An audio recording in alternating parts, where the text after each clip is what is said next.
عبادت میں، ریاضت میں،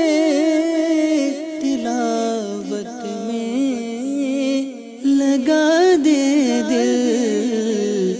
رجب کا واسطہ دیتا ہوں، فرما دے کرم مولا۔ الحمدللہ رب العالمین والصلاة والسلام علی سید المرسلین، اما بعد فاعوذ باللہ من الشیطان الرجیم، بسم اللہ الرحمن الرحیم۔ الصلاة والسلام علیک یا رسول اللہ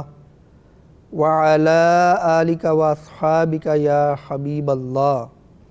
الصلاة والسلام علیک یا نبی اللہ وعلی آلک واصحابک یا نور اللہ۔ میرے میٹھے میٹھے اسلامی بھائیوں اور مدنی چینل کے ناظرین، سعادت الدارین میں ہے کہ حضرت عبدالجلیل مغربی علیہ رحمت اللہ القوی نے درود پاک پر ایک کتاب لکھی ہے تنبیہ الانام۔ اس کے مقدمہ میں یعنی پیش لفظ میں فرماتے ہیں کہ میں نے اس کی بے شمار برکات دیکھی اور بارہا سرکار دو عالم صلی اللہ تعالی علیہ وآلہ وسلم کی زیارت کا شربت پیا۔ اسی ضمن میں فرماتے ہیں کہ ایک بار خواب میں دیکھا کہ ماہ مدینہ قرار قلب و سینہ صلی اللہ تعالی علیہ وآلہ وسلم میرے غریب خانے پہ تشریف لائے ہیں۔ چہرہ انور کی تابانی سے پورا گھر جگمگا رہا تھا، تو میں نے 3 مرتبہ الصلاۃ والسلام علیک یا رسول اللہ، الصلاۃ والسلام علیک یا رسول اللہ، الصلاۃ والسلام علیک یا رسول اللہ کہنے کے بعد عرض کی کہ یا رسول اللہ صلی اللہ تعالی علیہ وآلہ وسلم، میں آپ کے جوار یعنی قرب میں ہوں اور آپ کی شفاعت کا امیدوار ہوں۔ اسی دوران میں نے دیکھا کہ میرا ہمسایہ جو کہ فوت ہو چکا تھا مجھ سے کہہ رہا ہے کہ تو حضور پر نور صلی اللہ تعالی علیہ وآلہ وسلم کے ان خدام میں سے ہے جو ان کی مدح سرائی کرنے والے ہیں۔ میں نے اس سے کہا کہ تجھے کیسے معلوم ہوا؟ اس پر اس نے کہا کہ ہاں، اللہ عز و جل کی قسم، تیرا ذکر تو آسمانوں میں ہو رہا ہے، اور میں نے دیکھا کہ سرکار مدینہ سرور قلب و سینہ صلی اللہ تعالی علیہ وآلہ وسلم ہماری گفتگو سن کر مسکرا رہے تھے۔ اتنے میں میری آنکھ کھل گئی اور میں نہایت حشاش بشاش تھا۔ صلو علی الحبیب صلی اللہ تعالی علی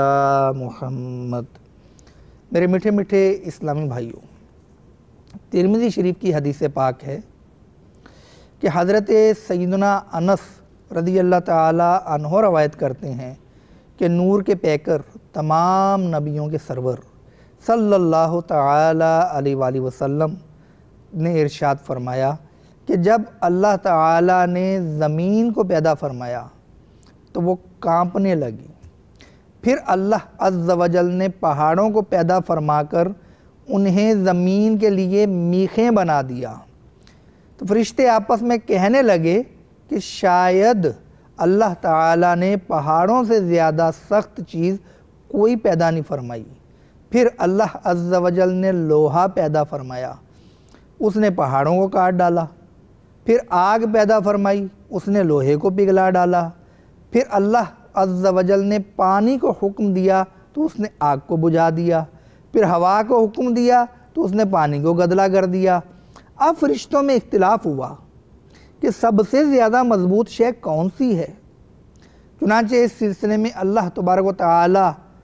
سے عرض کی تو اللہ تعالی نے ارشاد فرمایا کہ میں نے انسان کے قلب یعنی دل سے زیادہ مضبوط کوئی شے پیدا نہیں کی کہ جس وقت وہ سیدھے ہاتھ سے صدقہ کرتے ہوئے بائیں ہاتھ سے بھی اس کو چھپاتا ہے پس وہ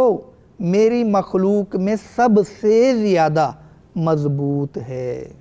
صلو علی الحبیب صلی اللہ تعالی علی محمد۔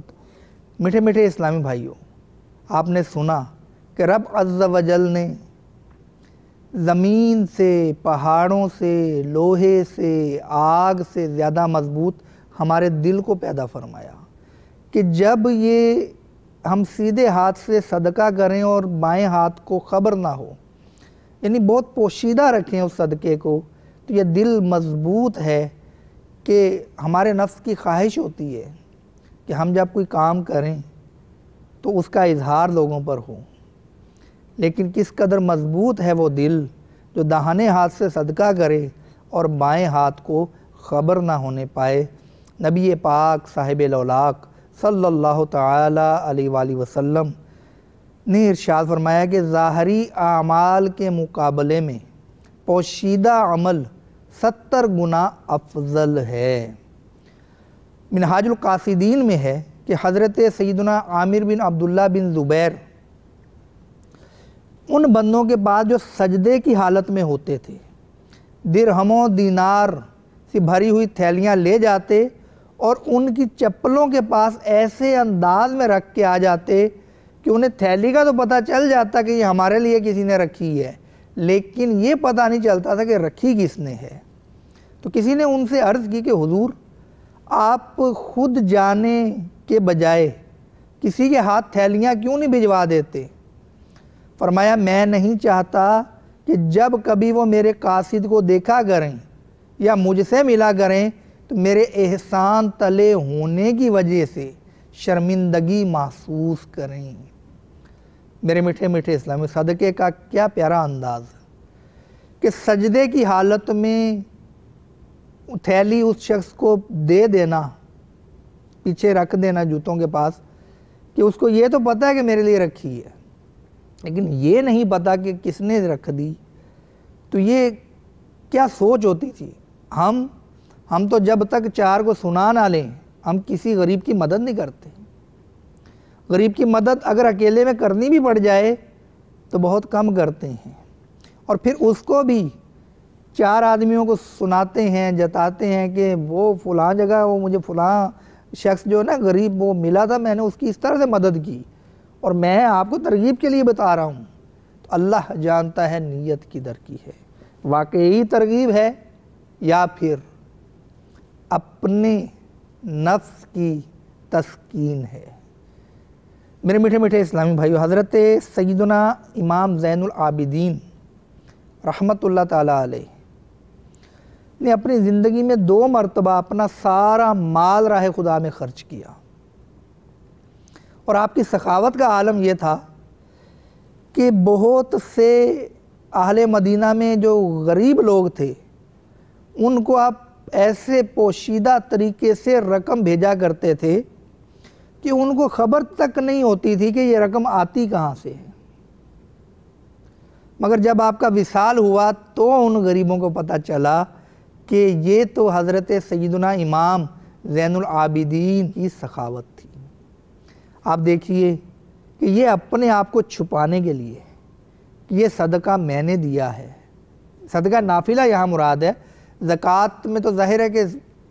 چھپ کے نہیں دیا جائے گا، اس لیے کہ کہیں تہمت نہ لگے کہ یہ شخص زکوٰۃ ادا نہیں کرتا، تو زکوٰۃ علماء فرماتے ہیں کہ علی اعلان ہی دی جائے تاکہ دوسروں کو ترغیب بھی ملے اور اس پر تہمت بھی نہ لگے زکوٰۃ ادا نہ کرنے کی۔ بہرحال تو یہ کس طرح اپنے آپ کو چھپانے کی ترکیب کیا کرتے تھے کہ پتہ نہ چلنے پائے کہ صدقہ کس نے دیا، اور پتہ کیسے چلا؟ جب آپ کے انتقال کے بعد وہ صدقہ ظاہر ہے ان تک نہیں پہنچا، وہ تو آپ بھیجا کرتے تھے، تب ان کو پتہ چلا۔ اس کے برعکس ہم اپنے گریبان میں جان کے دیکھیں، ہم اپنے ضمیر سے سوال کریں کہ ہم جب کسی کی مدد کرتے ہیں تو ہم ترکیبیں سوچتے ہیں کہ کسی نہ کسی طرح سے ہماری تشہیر ہو جائے۔ ہم دیتے ہیں کسی کو، اس کے بعد ایک کو بتاتے ہیں کہ میں نے فلاں کو اتنے دیے، کسی کو بتانا مت، اور جب یہ کہہ دیا جائے نا کہ کسی کو بتانا مت، تو پھر سمجھ لیں کہ وہ بات چھپنے سے رہی، پھر وہ بات چھپ جاتی ہے، یعنی عام ہو جاتی ہے کہ انسان اس کا حریص ہوتا ہے جس سے اس کو منع کیا جائے۔ تو ہمیں چاہیے کہ ہم پوشیدہ صدقہ کریں، ہم ایسے انداز سے مدد کریں کسی کی اس کو بھی پتہ نہ چلے کہ ہم نے مدد کی ہے۔ حضرت سیدنا حسن بصری علیہ رحمۃ اللہ القوی ارشاد فرماتے ہیں کہ ایک شخص پورا قرآن حفظ کر لیتا تھا لیکن اس کے پڑوسی کو بھی اس بات کی خبر تک نہیں ہوتی تھی۔ اللہ اکبر! آج ہمارا بچہ قرآن پاک حفظ کرنے کے لیے داخل ہو